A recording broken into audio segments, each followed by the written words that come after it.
ভেনেজুয়েলার president Nicolas মাদুরোকে আটক করেছে যুক্তরাষ্ট্র। ট্রুথ সোশ্যাল পোস্টে বিষয়টি নিশ্চিত করেন মার্কিন প্রেসিডেন্ট। আটকের পর মাদুরো ও স্ত্রীকে যুক্তরাষ্ট্রে নিয়ে যাওয়া হয়েছে বলেও জানান ডোনাল্ড ট্রাম্প। ভেনেজুয়েলার অভ্যন্তরে বিদেশি সেনাদের মোকাবেলা করার ঘোষণা দিয়েছেন দেশটির প্রতিরক্ষামন্ত্রী। এদিকে ভেনেজুয়েলায় মার্কিন হামলার নিন্দা জানিয়ে আন্তর্জাতিক সম্প্রদায়ের প্রতিক্রিয়ার আহ্বান জানিয়েছে কিউবা।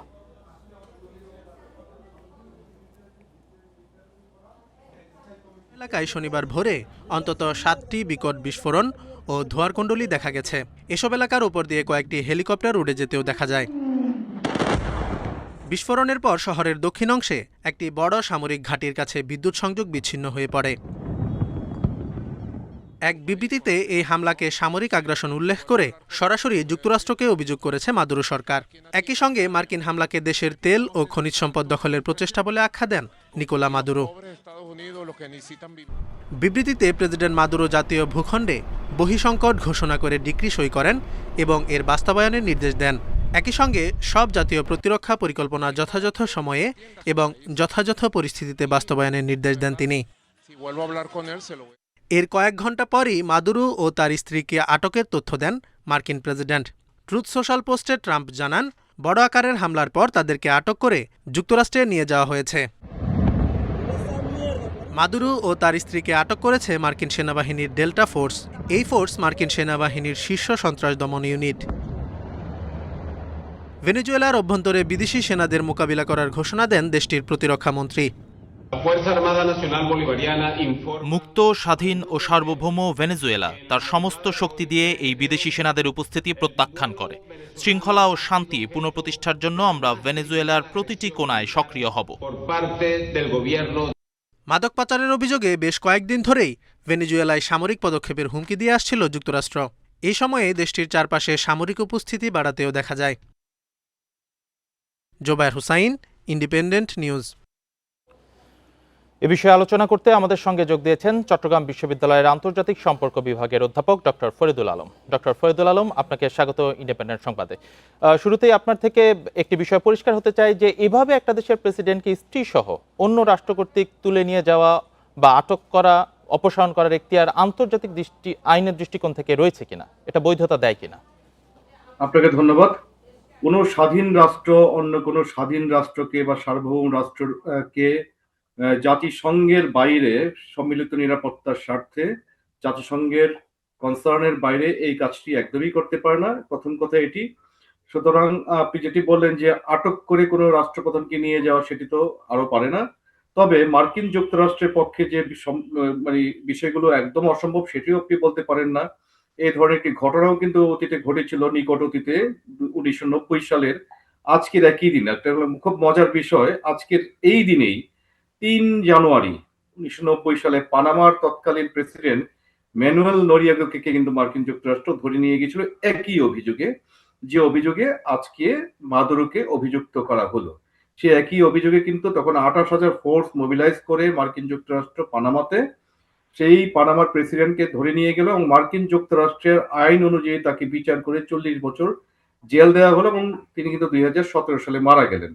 মাদুরোর ক্ষেত্রে একই রকম অভিযোগ, তার বিরুদ্ধে মাদক পাচার, কোকেন পাচার, মানব পাচার ইত্যাদি নানান ধরনের অভিযোগে দীর্ঘদিন ধরেই যুক্তরাষ্ট্রের পক্ষ থেকে ছিল। এমনকি ডোনাল্ড ট্রাম্পের পূর্বের মেয়াদেও কিন্তু তিনি এরকম একটি চেষ্টা করেছিলেন, কিন্তু সেখানে তিনি সফলকাম হয়ে উঠতে পারেননি। এইবার তিনি এ বিষয়ে অনেকটা মরিয়েছিলেন। গত 2-3 মাস সময় ধরে মার্কিন যুক্তরাষ্ট্র উল্লেখযোগ্যভাবে সেখানে কিন্তু আপনার সামরিক তৎপরতা বাড়িয়েছে এবং আপনি জানেন অবৈধ মাদকবাহী, তাদের ভাষায়, যে বিভিন্ন ধরনের নৌযানগুলোকে তারা আটক করেছে এবং সাম্প্রতিক সময়ে মার্কিন যুক্তরাষ্ট্রের সবচেয়ে বড় বিমানবাহী যে জাহাজ আছে ইউএস জেরাল্ড ফোর্ড, সেটিকে মোতায়েন করা হয়েছে, সাবমেরিন মোতায়েন করা হয়েছে, বিমান বাহিনী বিমান টহল দিয়েছে। এই ধরনের ঘটনা এবং একটি পর্যায়ে কিন্তু মার্কিন প্রেসিডেন্ট ডোনাল্ড ট্রাম্প কিন্তু বলেছে যে কোনোভাবেই এবার তিনি ভেনেজুয়েলাকে ছাড় দেবেন না এবং একমাত্র মাদুরোর মুক্তির উপায় হচ্ছে ভেনেজুয়েলা ছেড়ে তাকে চলে যেতে হবে। মাদুরো সেই কাজটি করেননি এবং যেটি ঘটলো এই আজকে মধ্যরাতে, সেই ঘটনাটি পুরো কারাকাসের আকাশ কাঁপিয়ে দিয়ে সেখানে ভয়াবহ হামলা হলো এবং মাদুরোকে তার স্ত্রী সহ ভেনেজুয়েলাতে আটক করে নিয়ে যাওয়া হলো। আন্তর্জাতিক রীতিনীতি মার্কিন যুক্তরাষ্ট্র কতটুকু তোয়াক্কা করে সেটি আমরা নিকট অতীতে বা আমরা দূর অতীতে দেখেছি। সুতরাং এটি আন্তর্জাতিক রীতিনীতি বা আইন এই বিষয়গুলোকে নিয়ে যদি আমরা কথা বলতে যাই, সেটি মার্কিন যুক্তরাষ্ট্রের কি নিয়ে কথা বলাটা খুব বেশি প্রাসঙ্গিক হবে বলে আমি মনে করছি না। জি, ডক্টর ফরিদুল আলম, মাদক পাচারকে আসলে ট্রাম্প প্রশাসন বলছে যে ভেনেজুয়েলার এই হামলার পিছনে কারণ। অনেক বিশেষজ্ঞ বলছে যে খনিজ সম্পদ এটার পিছনে একটা কারণ হতে পারে। এছাড়াও কূটনৈতিক বা সামরিক আর কি কি কারণ থাকতে পারে এই হামলা বা অভিযান যেটাই বলি এর পেছনে? এখানে একাধিক কারণ রয়েছে। প্রথম কথা হচ্ছে, ভেনেজুয়েলা মার্কিন যুক্তরাষ্ট্রের পার্শ্ববর্তী একটি সমাজতান্ত্রিক দেশ, যেখানে মার্কিন যুক্তরাষ্ট্রের ভাষায় গণতন্ত্রে নেই, মানবাধিকার ভুলণ্ঠিত হচ্ছে। এবং হুগো সাবেজের পরবর্তী সময়ে নিকোলো মাদুরো তিনি প্রেসিডেন্ট হিসেবে দায়িত্ব গ্রহণের পরে একই কায়দায়, যে কায়দায় সাবেজ দেশ চালিয়েছেন, তবে সাবেজের কিন্তু বেশ ভালো একটি জনপ্রিয়তা ছিল। 2013 সালে তিনি যখন মারা যান, তার জনপ্রিয়তার উপর ভিত্তি করে তৎকালীন ভাইস প্রেসিডেন্ট, আজকের প্রেসিডেন্ট মাদুরো যখন দায়িত্ব নেন, তিনি কিন্তু সাবেজের মতো অতটা জনপ্রিয় হয়ে উঠতে পারেননি। তবে তিনি যেটি চেয়েছেন, রাশিয়া এবং চীনের সাথে এক ধরনের সখ্যতা বজায় রেখে চলেছেন। কিন্তু প্রতিবারই আমরা দেখেছি নির্বাচনকে ম্যানিপুলেট করা হয়েছে, এটি একটি বিষয়। সেটা সুতরাং এখানে নীতিগত দিক দিয়ে যদি আপনি বলেন, সেখানে একটি বড় বিষয় রয়েছে যে ভেনেজুয়েলায় মানবাধিকার নেই। মানবাধিকার বিশ্বে অনেক দেশই নেই, সেটি নিয়ে মার্কিন যুক্তরাষ্ট্র কতটুকু কনসার্ন সেটি একটি প্রশ্নের বিষয়। আর সবচেয়ে বড় যে কারণটি হচ্ছে, ভেনেজুয়েলা খনিজ সমৃদ্ধ একটা দেশ, হীরক এবং তেলের মজুদ, সবচেয়ে বেশি তেলের মজুদ কিন্তু ভেনেজুয়েলাতে রয়েছে।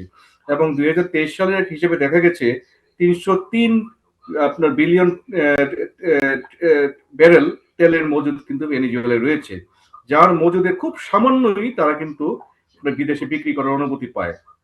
এর বিপরীতে আমরা যেটা দেখি, সৌদি আরব দ্বিতীয় বৃহত্তম তেল মজুদকারী দেশ, পরবর্তী সময় রাশিয়া, যুক্তরাষ্ট্র, তারা যে পরিমাণ তেল বিক্রি করে, আয় করে, সেই তুলনায় মাত্র $4.05 বিলিয়ন তেল বিক্রি করতে পেরেছে 2023 সালে। যার আবার অন্যদিকে আমরা যেটা দেখি, $181 বিলিয়ন তেল বিক্রি করেছে সৌদি আরব, 122 বিলিয়ন, 125 বিলিয়ন ডলার বিক্রি করেছে রাশিয়া এবং যুক্তরাষ্ট্রের মতো দেশগুলো। সুতরাং তেল থাকলেও তেল বিক্রি করে তাদের অর্থনীতিকে যে সমৃদ্ধ করতে পারবে, সেই সুযোগটিও কিন্তু পশ্চিমা নিষেধাজ্ঞার কারণে অনেকদিন ধরে ভেনেজুয়েলা পাচ্ছিল না। যার কারণে ধরে নেওয়া যায় যে ভেনেজুয়েলার তেল এবং খনিজের উপর মার্কিন যুক্তরাষ্ট্রের বড় ধরনের দৃষ্টি অনেকদিন ধরেই পড়েছিল, এবং সেইখানে মাদক পাচার এবং গণতন্ত্রহীনতা, মানবাধিকারহীনতা ইত্যাদি বিষয়গুলোকে পুঁজি করে আজকের এই ঘটনা এটিকে ঘটানো হয়েছে। জি, আপনার বক্তব্য পরিষ্কার। ধন্যবাদ ডক্টর ফরিদুল আলম আমাদের সাথে যুক্ত হওয়ার জন্য এবং আপনার মতামত তুলে ধরার জন্য।